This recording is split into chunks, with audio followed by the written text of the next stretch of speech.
Bonjour, welcome to Cooking with Kids. Today we are making pumpkin twists. So for today's recipe, we are going to need 1 can of crescent roll dough, a half a teaspoon of cinnamon, 1 tablespoon of maple syrup, 2 tablespoons of melted butter, which we will do later, 1/4 cup of brown sugar, 1 tablespoon of sugar, and 3/4 cups of pumpkin puree. You'll need some measuring spoons, some pumpkin spice, some measuring cups, and a pizza cutter. If you don't have one, a knife is fine also. You'll need a cooking sheet and some parchment paper to put on top. So now we're going to get a bowl and we are going to mix our pumpkin puree, our brown sugar, our pumpkin spice, and our maple syrup all together in a bowl. This is what we are going to spread on our crescent rolls. So mix it up well and give it a good stir.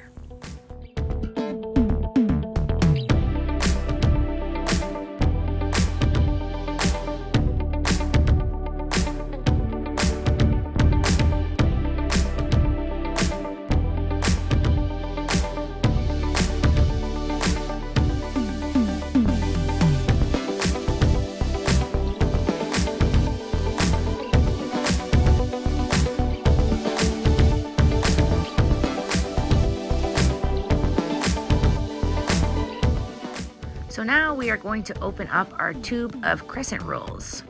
So you want to take all the wrapping off, peel it all off, and then there should be like a little black arrow thing and you just apply a little bit of pressure and pop, there you go, it's open. So we are going to spread these out. It comes with 8. So 4 will be for your bottom and the other 4 will be for your top. So once you have them separated, then you can take the mixture that you created and you can start spreading it all over the bottom piece of your crescent rolls.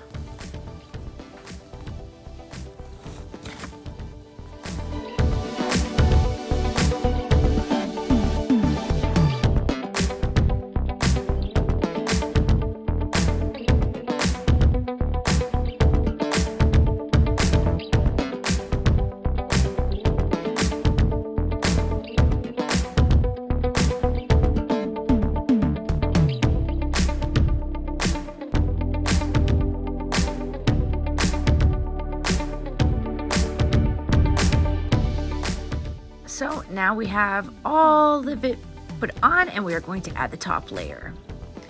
This is not going to be nice, easy cuts. It's going to get a little messy and that's okay. So once you get that on top, we are going to get a knife or our pizza cutter and we are going to cut some straight lines. You can cut them thick, you can cut them thin, any which way. There's no right or wrong way on how to cut them as long as they're straight. I used a pizza cutter. Some of the puree did come out the sides, but that's okay. Just keep going until you get all the way to the end, and then we get to twist.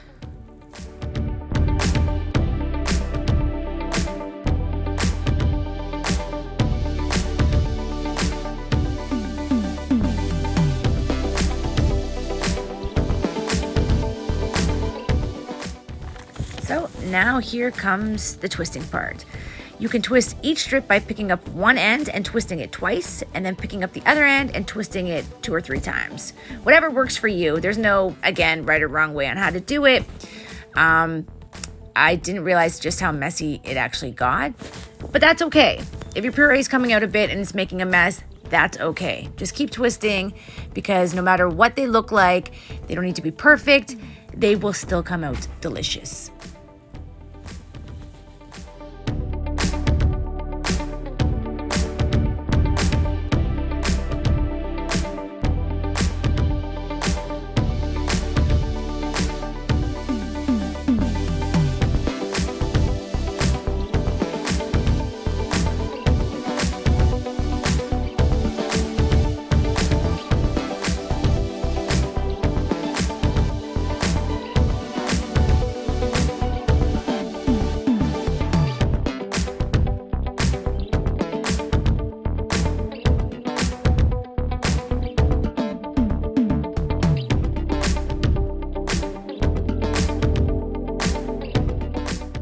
So we're going to preheat our oven to 375 and we're going to cook our twists for about 10 to 12 minutes.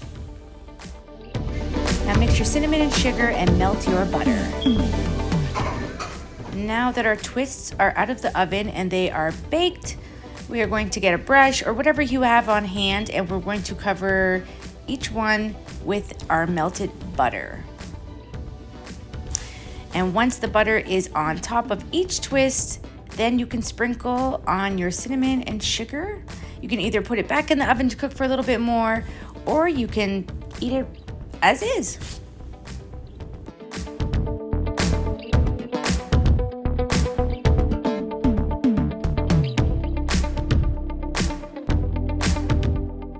And ta-da, here are our pumpkin twists. If you have some whipped cream on hand, I suggest trying it with some whipped cream for some extra sweetness. Let me know if you guys enjoyed making these and how yours turned out. Until next time, bye!